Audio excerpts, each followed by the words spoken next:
Person अगर नहीं देंगे और उनसे मांगे कि नौकरी दो तो फिर नहीं दे पाएंगे, चाहे वो 10 लाख की बात हो 20 लाख की बात हो, बहुत मुश्किल हो जाएगा। और अगर वो लोग काम करेंगे भी तो बाद में उनको सैलरी मिलेगी कि नहीं है कोई गारंटी नहीं है। इसके लिए हमें देखना है कि ऐसी एक ऐसा वातावरण तैयार किया जाए जिसमें कि उनको नौकरी मिल जाए, स्वनियोजन मिल जाए।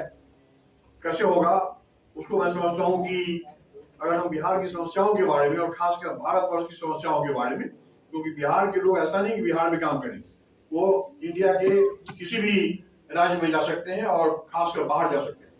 हमारी बात हुई है ऐसे देशों से जहां वो खासकर बिहार के लोग पसंद करते हैं, ऐसे हजारों लोग बिहार के वहां काम कर रहे हैं और उनका भी कहना है कि बिहार में जो प्रशिक्षण होगा और लोग ट्रेंड हो जाएंगे तो ऐसे देश जहां आबादी बड़ी तेजी से घट रही है। आप कहेंगे कि ऐसे कौन से देश हैं? भारत में आबादी बहुत तेजी से बढ़ रही है, हम चाइना को मात करने वाले हैं, हम 150 करोड़ होने वाले हैं। तो आखिर कौन सा देश है जो वहां आबादी घट रही है? ऑस्ट्रेलिया, न्यूजीलैंड, कनाडा, कितना इंपॉर्टेंट देश है, कितना धनी देश है, आबादी घट रही है वहां पर। इंडिया के लोग वो चाहते हैं, वो लोग भारत के लोग वो चाहते हैं, लेकिन बिहार के लोग मेहनती होते हैं और तेज होते हैं, उनको पता है IAS हो या IT प्रोफेशनल हो, तो उनको भेजने की व्यवस्था कैसे होगी जब हम ग्रामीण स्तर पर लोग प्रशिक्षण करेंगे।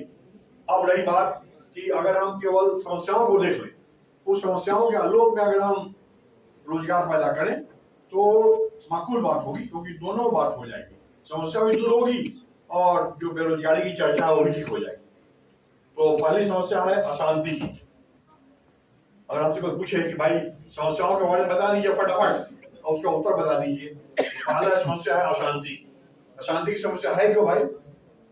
अशांति की समस्या इसलिए है कि बेरोजगारी की समस्या है। मान लीजिए शांति की समस्या का हम निदान नहीं है, हम दूसरी समस्या को ओर जाते हैं। The second problem to my mind is the problem of unemployment. मिल गया उत्तर। ये बेरोजगारी की समस्या है, इसीलिए अशांति की समस्या है। पापी पेट के लिए अगर कोई आदमी अपना शरीर अपना दिमाग बेचता है तो उसको हम माफ कर देंगे। तो भारत के पड़ोसी देश अगर हमारे भारतीय युवाओं को खरीदते हैं, क्यों खरीदते हैं? क्योंकि बेरोजगार है। कहने का मतलब कि बेरोजगारी दूर नहीं होगी तो अशांति फैलती रहेगी। हो गई समस्या। अब बेरोजगारी कैसे दूर होगी? इसके लिए हम तीसरी समस्या की ओर जाएं। Third problem to my mind is the problem of pollution and its control. प्रदूषण और नियंत्रण, चाहे वो मानसिक प्रदूषण हो या औद्योगिक प्रदूषण हो या जल प्रदूषण हो या वायु प्रदूषण हो या कृषि प्रदूषण हो या खाद्य प्रदूषण हो, थर्मल प्रदूषण हो या न्यूक्लियर प्रदूषण। इसी तरह के प्रदूषण होने से कैसे हम कंट्रोल करेंगे ये जरूरी है। कैसे दूर होगा भाई, यह भी समस्या बड़ी है। तो ऐसा करें कि हम प्रदूषण और बेरोजगारी दोनों को एक साथ लेके चले। कैसे होगा? दोनों की मैत्री कराएं, दोनों का विवाह कराएं। If we have a marriage of unemployment with pollution, there will be child after 1 year or 9 months. Then what will be the result? The result will be a child. First child will be known as eco friendly job. पर्यानुकूलित रोजगार सृजन से ही काम होगा।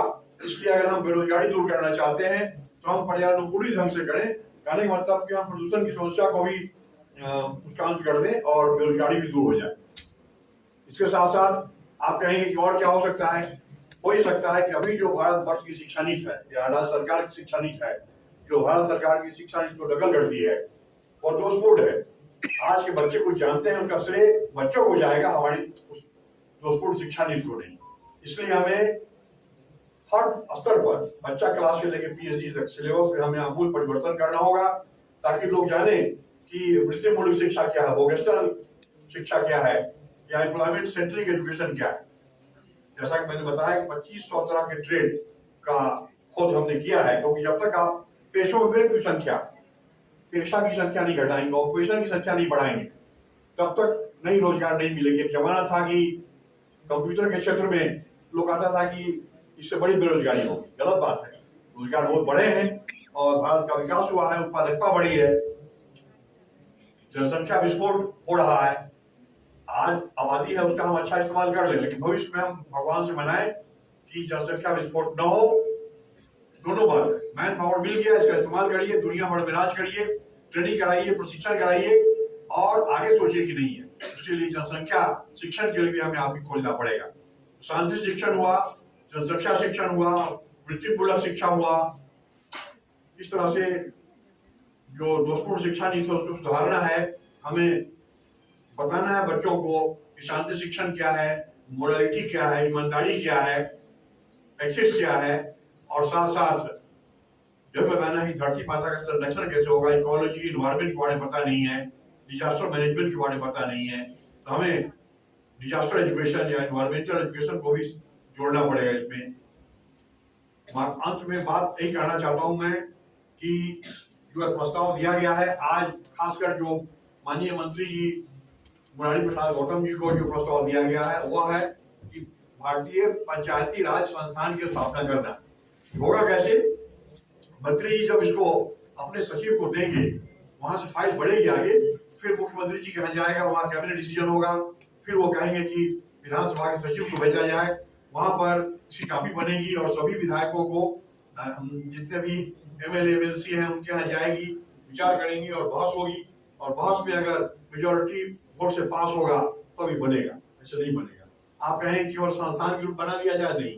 कारण यह है कि संस्थान बनाने के लिए फिर आपको बहुत दिक्कत होगी। किसी विश्वविद्यालय से अगर अटैच कराते हैं, विश्वविद्यालयों की स्थिति बहुत खराब है बिहार में, और वो ओवरलोडेड है, उनके पास इतना भार है इस तरह के बेफालतू और फालतू कार्यक्रमों को चलाते चलाते कि अब उनके पास समय नहीं है।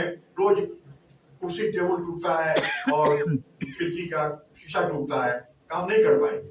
इसके लिए वोकेशनल यूनिवर्सिटी की जरूरत है। उसी संदर्भ में जो प्रस्ताव दिया गया है, इस प्रस्ताव को लागू करने के बाद जो ग्रामीण समस्याएं हैं उसका अंत होगा। ग्रामीण अर्थव्यवस्था प्रबंधन हो या रूरल मैनेजमेंट हो, रूरल टेक्नोलॉजी हो, एग्रीकल्चर मैनेजमेंट हो, एप्रोप्रिएट टेक्नोलॉजी हो, अल्टरनेट एनर्जी रिसोर्सेज हो, या सस्टेनेबल एग्रीकल्चर की बात हो, हर तरह के बात, या फिर जितने भी स्मॉल इंडस्ट्रीज हैं, या बच्चों को या सियानों को या बूढ़ों को, सभी को दोबारा वह शिक्षा के माध्यम से, उत्तर साक्षरता के माध्यम से सिखाया जा सकता है। और हम लोग इस प्रकार की योजना बना रहे हैं कि बिहार में कोई भी आप बेरोजगार न रहे, हर एक प्रशिक्षित युवा युवतियों को कम से कम 2 से 3 उनको ऑफर दिया जाए कि आपके पास 2 नौकरी का ऑफर है और 3 स्वरोजगार का ऑफर है, 5 में से कोई चुनिए। ऐसा नहीं है कि किसी कैंपस में 500 लड़के हैं और 50 को मिल गया, हल्ला हो गया, कैंपस इंटरव्यू हो रहा है। तो कैंपस इंटरव्यू तो कहता नहीं, कैंपस हो रहा है, इसका मतलब मैं समझता नहीं हूँ। कैंपस हो रहा हो या कैंपस इंटरव्यू हो रहा हो या कैंपस प्लेसमेंट हो रहा हो, बहुत कम होता है। हमें उस दिन का इंतजार होगा जिस दिन प्रत्येक विद्यार्थियों को, चाहे वो लड़का हो या लड़की हो, उनको दोबारा पास करने के बाद बुलाया जाएगा और कहा जाएगा कि 5 में से एक आप चुनिए, और एक चुन करके आप एक हफ्ते में बता दीजिए ताकि बाकी हम किसी और को दे दें। तो ऐसी व्यवस्था करने के लिए हम लोगों को पुनर्जागृत होना पड़ेगा और सरकार का बड़ा रोल होगा। जैसा कि डॉक्टर समीर कुमार सिंह जी ने भी कहा कि मुरारी प्रसाद गौतम जी एक बहुस्पर्शी नेता है, असल में होने भी चाहिए। ऐसे पॉलिटिशियन जो एक्टिविस्ट नहीं है, जो वॉलंटियर नहीं है, स्वयंसेवी नहीं है, उनसे कोई उम्मीद नहीं करनी चाहिए, होना भी चाहिए। If you have to become a politician, you first become a social worker, तभी हो सकता है। लोग सीधे चले जाते हैं और बाद में कहते हैं कि बाहर में बैठा हुआ है 10-5 NGO वाला, उसको भगाओ। ऐसा नहीं होना चाहिए। एक यही रास्ता है, और मुझे प्रसन्नता है कि ऐसे विद्वानों को हमारे माननीय मुख्यमंत्री जी ने चुना है, और खासकर सोनिया जी ने इन लोगों को प्रतिनियुक्त किया है। बड़ी अच्छी बात है, मैं इन्हें बधाई देना चाहूँगा, और मैं आशा करता हूँ कि बार बार आने का मौका मिलेगा और हम लोग जिलावार इसका ब्रांच खोलेंगे। संस्था केवल पटना में नहीं चलेगी, मुख्यालय यहाँ रहेगा। हम लोग 2 साल के अंतर्गत सभी जिलाओं में जमीन खरीद कर और बिना किसी बिहार सरकार के फंड के इसको सुचारू रूप से चलाएंगे। यही हमारी सदिच्छा है, यही हमारी शुभेच्छा है, और यही हमारा मत है।